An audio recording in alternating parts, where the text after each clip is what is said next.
오늘 이 말씀은 사도행전 말씀 보겠습니다. 사도행전 10장 1절부터 23절까지의 말씀입니다. 말씀 제목은 이방인 고넬료에게 임한 축복이다 하는 제목으로 잠시 말씀을 나누기를 원합니다. 제가 먼저 말씀을 읽어 드리겠습니다. 가이사랴에 고넬료라 하는 사람이 있으니 이달리아 부대라 하는 군대의 백부장이라. 그가 경건하여 온 집안과 더불어 하나님을 경외하며 백성을 많이 구제하고 하나님께 항상 기도하더니 하루는 제90쯤 되어 환상 중에 밝히 봄에 하나님의 사자가 들어와 이르되 고넬료야 하니 고넬료가 주목하여 보고 두려워 이르되 주여 무슨 일이니까. 천사가 이르되 내 기도와 구제가 하나님 앞에 상달되어 기억하신 바가 되었으니 내가 지금 사람들을 욥바에 보내어 베드로라 하는 시몬을 청하라. 그는 무두장이 시몬의 집에 유숙하니 그 집은 해변에 있다 하더라. 마침 말하던 천사가 떠나매 고넬료가 집안 하인 둘과 부하 가운데 경건한 사람 하나를 불러 이 일을 다 이루고 욥바로 보내니라. 이튿날 그들이 길을 가다가 그 성에 가까이 갔을 그때에 베드로가 기도하려고 지붕에 올라가니 그 시각은 제6시더라. 그가 시장하여 먹고자 하매 사람들이 준비할 때에 황홀한 중에 하늘이 열리며 한 그릇이 내려오는 것을 보니 큰 보자기 같고 내 귀를 메어 땅에 들이웠더라. 그 안에는 땅에 있는 각종 네발 가진 짐승과 기는 것과 공중에 나는 것들이 있더라. 또 소리가 있으되 베드로야 일어나 잡아 먹으라 하거늘 베드로가 이르되 주여 그럴 수 없나이다. 속되고 깨끗하지 아니한 것을 내가 결코 먹지 아니하였나이다 한데 또 두 번째 소리가 있으되 하나님께서 깨끗하게 하신 것을 내가 속되다 하지 말라 하더라. 이런 일이 3번 있은 후 그 그릇이 곧 하늘로 올려져 가니라. 베드로가 본 바 환상이 무슨 뜻인지 속으로 의아해 하더니 마침 고넬료가 보낸 사람들이 시몬의 집을 찾아 문 밖에 서서 불러 묻되 베드로라 하는 시몬이 여기 유숙하느냐 하거늘 베드로가 그 환상에 대하여 생각할 때에 성령께서 그에게 말씀하시되 두 사람이 너를 찾으니 일어나 내려가 의심하지 말고 함께 가라. 내가 그들을 보내었느니라 하시니 베드로가 내려가 그 사람들을 보고 이르되 내가 곧 너희가 찾는 사람인데 너희가 무슨 일로 왔느냐. 그들이 대답하되 백부장 고넬료는 의인이요 하나님을 경외하는 사람이라. 유대 온 족속이 칭찬하더니 그가 거룩한 천사의 지시를 받아 당신을 그 집으로 청하여 말을 들으려 하느니라 한데 베드로가 불러들여 유숙하게 하니라. 아멘. 예수님께서 십자가에 죽으시고 부활하신 지 불과 10년도 채 되지 않은 그러한 이스라엘 땅에서 일어난 사건입니다.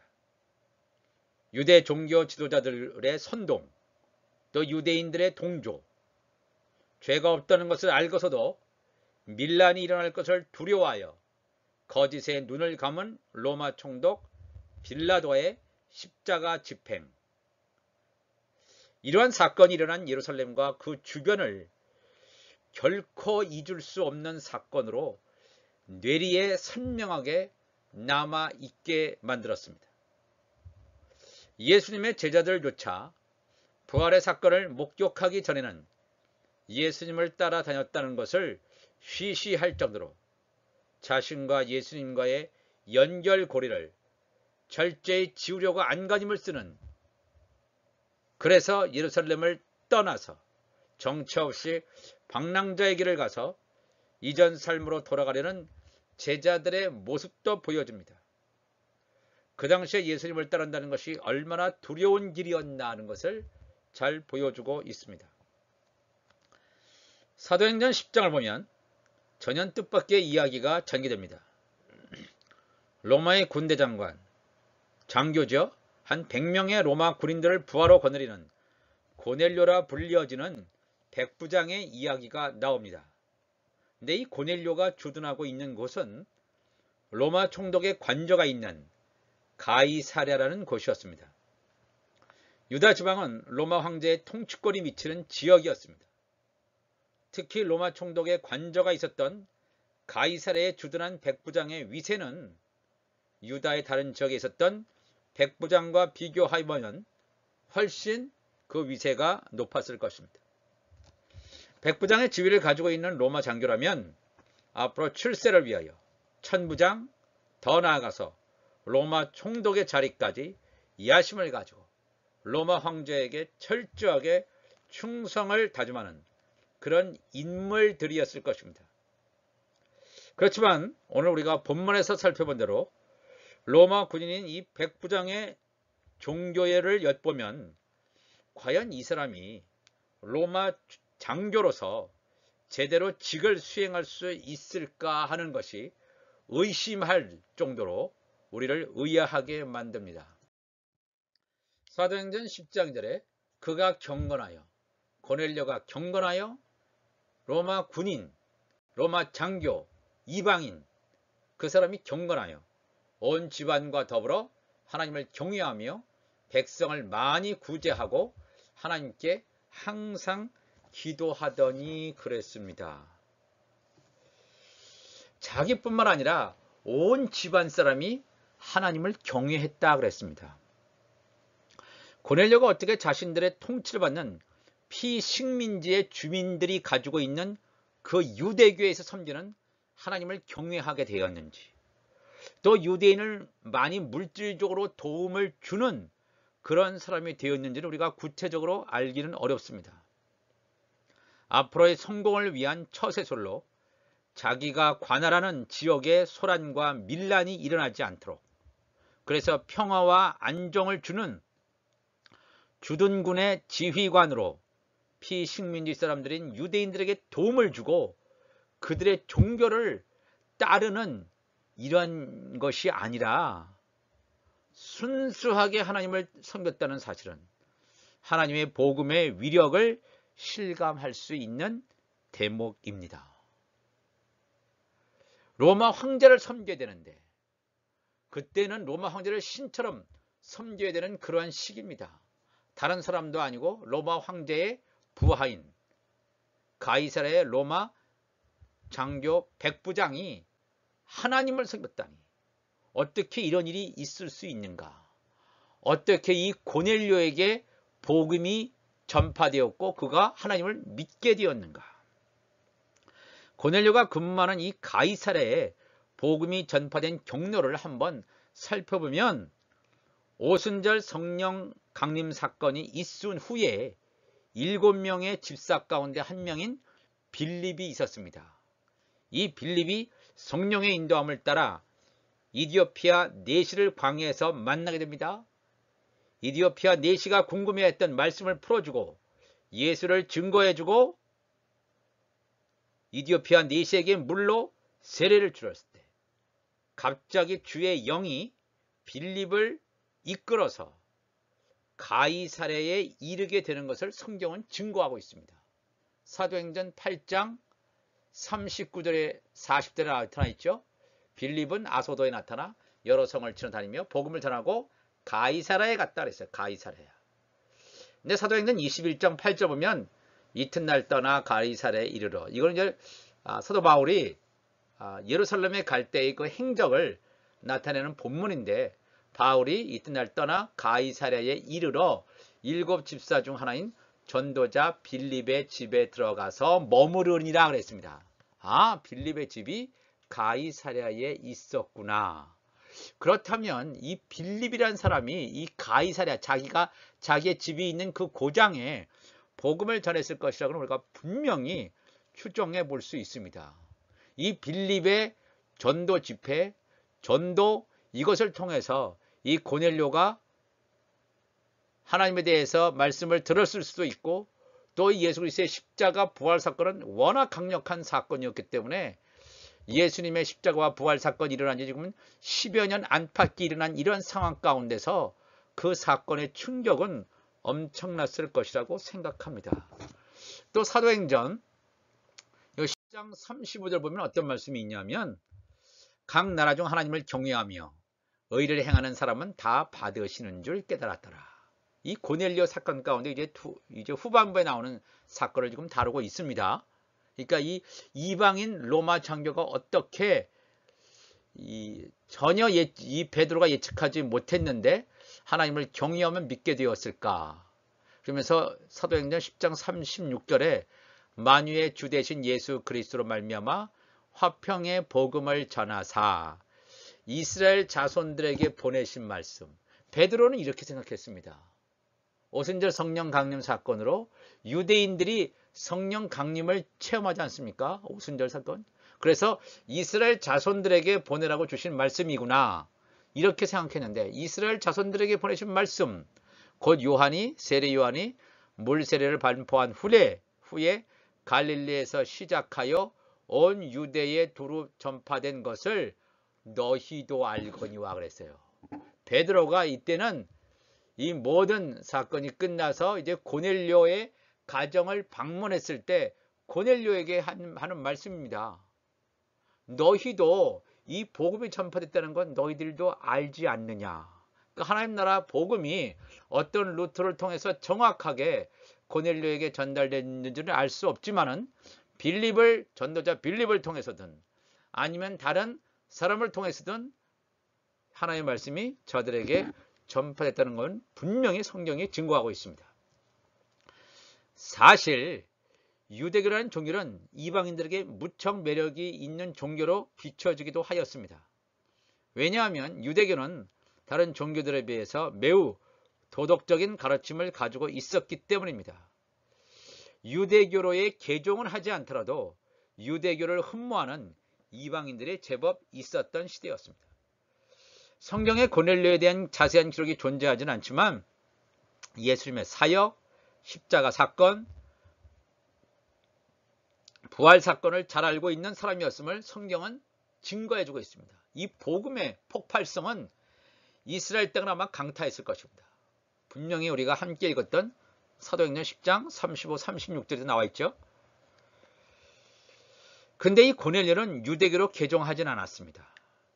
유대교로 개종하기 위해서는 유대인이 요구하는 할례나 음식법, 절기를 지켜야 하는데 유대교로 개종하지 않고 그냥 이방인의 경건한 자, God fearer죠. 이방인으로 남아 있으면서 저들이 섬기는 하나님을 예배하고 따르는 그런 이방인 경건한 자로 남아 있었습니다. 그러니까 하나님에 대한 굉장히 순수한 신앙을 가지고 있었던 것으로 보여집니다. 이 고넬료는 정기적으로 기도 시간을 정해놓고 기도도 하고 있었습니다. 어느 날 제9시죠. 즉 우리 시간으로 오후 3시에 기도하고 있는데 환상이 열리게 됩니다. 천사의 방문도 받습니다. 고넬료는 너무나 두려웠습니다. 주여 무슨 일이니까? 이렇게 나타난 천사한테 되묻습니다. 천사가 하는 말이 너의 기도와 구제가 하나님 앞에 상달되어 기억하신 바가 되었다. 지금 내가 너희 수족 가운데 사람을 욥바에 보내어 베드로라 하는 사람을 초청하라 그랬습니다. 그래서 베드로가 있는 장소까지 다 알려줍니다. 고넬료는 갑작스런 천사의 방문에 당황하지만 이 천사의 명령을 듣고 하인 둘과 자신의 경건한 군인 한 명을 즉시로 욥바에 머무르고 있는 베드로를 모셔오도록 합니다. 참 놀라운 사실은 이런 사건이 있을 그 다음 날 이 베드로도 역시 기도하는 사람이었기 때문에 이제 기도하기 위해서 지붕에 올라갔습니다. 그것이 정오였다. 제6시 정오였다 그랬습니다. 고넬료의 명령을 수행하기 위해서 욥바의 성에 거의 다 도착할 즈음에 이러한 일행들이 도착할 즈음에 성령께서 베드로에게 말씀하셔서 베드로에게 이렇게 말씀하십니다. 사도 베드로가 기도하러 지붕에 올라갔을 때 배가 고픈 거예요. 그래서 여러 사람들이 베드로의 식사를 준비할 때에 황홀경을 베드로가 체험합니다. 하늘이 열려집니다. 한 그릇이 하늘에서 내려옵니다. 큰 보자기 같고 내 귀를 메어 땅에 들이웠더라. 근데 그 안에는 각종 네 발 가진 짐승, 기는 것, 공중의 새들이 있었습니다. 그런데 하늘에서 소리가 들립니다. 베드로야, 일어나 잡아먹으라 그랬습니다. 베드로가 그러되 주여, 그럴 수 없나이다. 속되고 깨끗하지 아니한 것을 내가 결코 먹지 아니하였나이다 그랬습니다. 베드로가 주여라고 한 것을 봤을 때 분명히 성령의 음성인 줄, 주님의 음성인 줄을 베드로는 분명히 알았습니다. 그런데 베드로는 거부합니다. 성령의 음성인데도 거부합니다. 왜 그랬을까요? 베드로는 분명히 오순절에 성령 세례를 받은 사람이었습니다. 그럼에도 불구하고 베드로가 지금까지 알고 있었던 율법, 하나님의 말씀에 대해서 주님 스스로 깨뜨리는 말씀을 하심으로 베드로는 무척 혼란스러웠을 것입니다. 율법에 이런 깨끗한 음식, 더러운 음식을, 정결한 음식, 정결하지 않은 음식을 분명히 구분해 놓고 있습니다. 정결하지 않은 음식을 먹지 말라 분명히 말씀을 해놓고 있습니다. 그런데 그 말씀하신 그 말씀을 엎으시면서 그 말씀을 깨라고 성령께서 하시니 악한 영이 말하는 것도 아니고 주의 음성인데 참 난감하기 그지 없었을 것입니다. 그래서 베드로가 과연 이 환상이 무엇인가 의아하게 생각했습니다. 그렇게 생각할 때 고넬료가 보낸 사람들이 시몬의 집 앞에 와서 대문을 두드립니다. 베드로라는 시몬이 여기에 있느냐? 베드로가 그 환상에 대해 생각할 때에 성령께서 베드로에게 말씀하십니다. 성령께서 그에게 말씀하되 두 사람이 너를 찾으니 일어나 내려가 의심하지 말고 함께 가라. 내가 그들을 보내었다 그랬습니다. 아주 확정적인 의심이 가득하고 혼란된 상황 가운데 있는 베드로에게 성령께서 확정적인 말씀을 해 주십니다. 그래서 베드로는 자기와 함께 있던 요빠의 유대인 그리스도인 6명, 또 고넬료가 보낸 3명의 일행을 따라서 나서게 됩니다. 로마군의 장교인 백부장을 만나러 로마 총독의 관저가 있는 도시인 가이사랴에 가는 것도 베드로로서는 내키지 않을 수도 있습니다. 특히 유대인들이 이것을 보기라도 하면 어떻게 하나 내심 걱정이 들었을 것입니다. 그런데 참 놀라운 것은 사도행전 10장 24절 보니까 이튿날 가이사랴에 들어가니 고넬료가 그의 친척과 가까운 친구들을 모아 기다리더니 마침 베드로가 들어올 때에 고넬료가 맞아 발 앞에 엎드리어 절하니 베드로가 일으켜 이르되 일어서라. 나도 사람이라 하고 더불어 말하며 들어가 여러 사람이 모인 것을 보았다 그랬습니다. 이 고넬료의 영성을 우리가 볼 수 있습니다. God fearer, 하나님을 경건히 섬기는 자입니다. 유대교로 개종은 하지 않았지만 하나님을 분명히 알았던 이 고넬료를 보게 됩니다. 자기 혼자만 기다리는 것이 아니라 그의 친척, 패밀리, 친척뿐만 아니라 가까운 친구들까지 모아놨습니다. 이게 그냥 어떤 사람이 온대, 중요한 강연을 한대 이렇게 해서 모아줄 수가 있겠습니까? 유대인을 기다리는 건데 이 고넬료는 이 베드로보다 사회적 지위가 훨씬 높은 사람입니다. 그렇죠? 그렇다면 훨씬 유명한 사람, 자기보다 훨씬 높은 사람을 강사로 초빙해서 말씀을 들으라고 해야 되는데 유대인이고 사회적 지위도 없는 어부 출신 이 베드로를 기다린다. 그런데 자기 혼자만 되는 것도 아니고 패밀리, 친척, 가까운 친구들 이미 그들에게 이 하나님에 대한 복음을 전했을 것이라고 생각합니다. 아마 이 베드로가 가이사의 고넬료 집에 들어갔을 때 적지 않이 놀랐을 것입니다. 강권적인 성령의 인도로 고넬료의 집까지 왔지만 여전히 풀리지 않는 의문 속에 지금까지 자신이 지켜왔던 유대인의 관습의 문을 깨야 하는 그런 두려움에 베드로는 직면하게 됩니다. 유대인들이 이방인들과 교제하거나 식사하는 것, 그 당시로서는 있을 수도 없는 일이었습니다. 유대인들은 유대인들의 음식법, 즉 코셔에 맞게 음식을 조리하였기 때문에 그 방법을 따르지 않은 이방인들이 내어놓은 음식을 먹을 수 없었고 또 그들과 교제도 할 수 없는 그러한 상황이라는 것은 베드로가 너무나 잘 알았습니다. 이 음식법이라고 하는 것은 할례 절기등과 합하여 유대인과 이방인을 구분하는 표지로 사용되었기 때문에 이것을 어긴다는 것은 유대인임을 스스로 포기하는 것과 마찬가지로 굉장히 중요한 것이었습니다. 유대 사회에서 매장될 수 있는 그런 것이었습니다. 사도행전 10장 28절에 이르되 유대인으로서 이방인과 교제하며 가까이 하는 것이 위법인 줄은 너희도 알거니와. 이건 유대인뿐만 아니라 이방인 고넬료도 알고 있었습니다. 하나님께서 내게 지시하사, 내가 사실 잘 소화가 안 되지만 하나님께서 내게 지시하사 아무도 속되다 하거나 깨끗하지 않다 하지 말라 하시기로 부름을 사양하지 않고 그 명령에 순종하여 왔노라 묻노니 무슨 일로 나를 불렀느냐 그랬습니다. 아직 이 베드로 성령 오순절 성령 강림 사건을 체험한 베드로가 아직 이것이 완벽하게 이해는 되지 않아요. 그렇지만 성령의 명령에 따라서 이방인의 집까지 옵니다. 왜? 하나님의 성령의 역사고 명령이니까.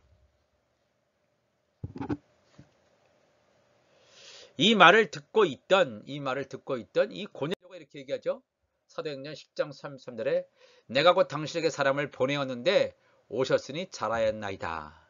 이제 우리는 주께서 당신에게 명하신 모든 것을 듣고자 하여 다 하나님 앞에 있나이다. 이 고넬료의 신앙을 엿볼 수 있는 중요한 대목입니다. 자기가 사회적 지위로서는 베드로보다 훨씬 높습니다. 그죠? 주둔군의 장교입니다. 베드로를 죽이고 살릴 수 있는 생사여탈권도 가지고 있습니다. 그런데 우리는 주께서 하나님을 분명히 알았던 주께서 당신에게 명하신 모든 것을 듣고자 하여 베드로에게는 하나님의 말씀이 있다는 것을 알았습니다. 그래서 당신에게 명하신 모든 것을 듣고자 하여 우리가 하나님 앞에 있나이다 그랬습니다.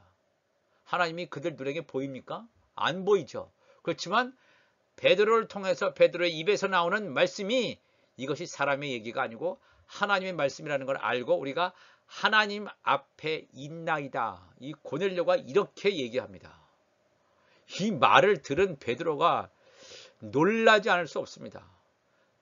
즉시로 깨닫습니다. 베드로가 34절에 베드로가 입을 열어 말하되 내가 참으로 하나님은 사람의 외모를 보지 아니하시고 각 나라 중 하나님을 경외하며 의를 행하는 사람은 다 받으시는 줄 깨달았도다 그랬습니다. 모든 의구심이 다 해소돼요. 이렇게 먼 거리에 이렇게 나를 보내서 이 가이사랴에 있는 고넬료에게 오게 하신 하나님은 사람의 외모를 보지 않는다. 즉 유대인과 이방인을 차별하지 않는다는 거예요. 성령 세례를 받은 이 베드로조차도 이스라엘 자손들에게 이 복음을 전하는 그런 사도로 세워졌다고 생각을 했습니다. 유대인들 그죠? 성령 세례 받은 많은 유대인들이 우리는 우리의 동족 유대인들에게 이스라엘 자손들에게 말씀을 전하는 것이구나 이렇게 생각하고 있었는데 그런 선입견 딱딱한 껍질 베드로의 과거의 관습들을 일거에 다 깨뜨려 버리시면서 이방인에게 복음을 전하게 하시는 하나님의 섭리를 여기서 보게 됩니다. 우리가 이런 생각을 가질 수 있습니다. 이 베드로는 유대인에게 할례자에게 복음을 전하고 이방인 사도가 따로 있지 않느냐. 이방인 사도는 누굽니까? 바울이죠. 바울은 이방인의 사도다. 갈라디아에서도 이렇게 분명히 나옵니다. 사도 바울이 갈라디아 교인에게 쓴 편지 가운데서 도리어 그들은 내가 무할례자에게 복음 전함을 맡은 것이 베드로가 할례자에게 맡음과 같은 것을 보았고 베드로에게 역사하사 그를 할례자 유대인의 사도로 삼으신 이가 또한 내게 역사하사 나를 이방인의 사도로 삼으셨느니라 그랬습니다. 이렇다면 이방인의 사도인 바울을 들어 쓰셔서 하나님께서 바울을 고넬료에게 보내셔서 말씀을 전하게 하실 수도 있지 않습니까? 그런데 왜 할례자에게 맡은 할례자에게 복음을 전함을 맡은 베드로에게 이러한 일을 시키셨을까? 여러 가지 의미가 있죠. 베드로가 자기의 한계성, 하나님은 나를 유대인들에게, 이스라엘 자손들에게 복음을 전한다. 이것을 다 걷어내는 거예요. 인간의 껍질들, 두꺼운 껍질들, 이 선입견들, 이걸 다 벗겨내고 이방인에게도 하나님이 역사하시는구나 하는 것을 가르쳐 주시기도 합니다. 그리고 또 이때 바울은 어떠한 입장이었느냐? 바울도 물론 다메섹 도상에서 부활하신 예수님을 만났습니다. 이미 만났어요. 이거 바울이 복음을 전할 수 있습니다. 그런데 이때 바울의 상황을 잠시 엿보고 돌아오겠습니다. 사도행전 9장 26절에 바울이 예수님 만나고 성령 체험하고 말씀을 전합니다. 사도행전 9장 26절 사울이 예루살렘에 가서 제자들을 사귀고자 하나 다 두려워했어요. 예수님의 제자들. 왜? 바울이 예수님 사람을 죽이고 핍박하는데 앞장섰던 사람이기 때문에 다 두려워하여 그가 예수님의 제자됨을 믿지 않았다 그랬어요. 믿지 않았다. 바울의 말을 안 믿었습니다. 그랬을 때 바나바가 데리고 사도들에게 가서 그가 길에서 다메섹 도상에서 어떻게 주를 보았는지와 주께서 그에게 말씀하신 일과 다메섹에서 그가 어떻게 예수의 이름으로 담대히 말하였는지를 전하니라. 이 바나바가 그 역할을 해줍니다. 그렇죠? 바나바는 많은 사람들에게 신뢰를 주는 사람 아닙니까? 그러니까 바나바가 일리 사람들, 이 바울이 진짜 회심했어, 진짜 변했어, 이렇게 얘기해 주는 것입니다. 사도행전 9장 28절에 사울이 제자들과 함께 있어 예루살렘에 출입하며 또 주 예수의 이름으로 담대히 말하고 헬라파 유대인들과 함께 말하며 변론하니, 변론을 받아서 야, 저 사람이 정말 변했구나 이렇게 해서 설득당하는 사람도 있지만 설득되지 않은 사람도 많았습니다. 그 사람들이 바울을 죽이려고 했습니다. 사람들이 죽이려고 힘쓰건을 형제들이 알고 이렇게 나왔다간 바울이 죽겠구나. 그래서 형제들이 알고 가이사랴로 바울을 데리고 내려가서 다소로, 바울의 고향인 길리기아 다소로 보냈다 그랬습니다. 이 당시에 바울은 어디에 있습니까? 다소에 가 있습니다. 길리기아 다소에. 바울도 마음이 좋지 않았을 것입니다. 분명히 부활하신 그리스도를 만나서 이 천국 복음을 전해야 되는데 전하는 족족 자기를 믿어주지 않는 거예요. 넌 아직 네가 예수님의 제자야? 아닌 것 같은데? 뭐 그러면서 하기도 하고 또 죽이려고 하기도 하는 이런 엄청난 일 때문에 고향으로 잠시 물러가 있어야 되는 상황 가운데 있었습니다. 바로 이러한 상황 가운데서 하나님께서는 이 모든 것을 아시고 베드로에게, 고넬료에게 말씀을 증거할 수 있도록 하나님께서 하시는 것을 보게 됩니다. 참으로 놀라우신 하나님의 역사하심입니다. 사도행전 10장 36절에 이 고넬료가 이 베드로를 만나기 전에 벌써 이 복음을 상당히 많이 알고 있었습니다. 아까도 제가 언급한 것처럼 사도행전 10장 36절에 만유의 주 되신 예수 그리스도로 말미암아 화평의 복음을 전하사 이스라엘 자손들에게 보내신 말씀, 곧 요한이 그 세례를 반포한 후에, 세례 요한이 물 세례를 반포한 후에 갈릴리에서 시작하여 온 유대에 두루 전파된 그것을 너희도 알거니와 하나님이 나사렛 예수에게 성령과 능력을 기름 붓듯 하셨음에.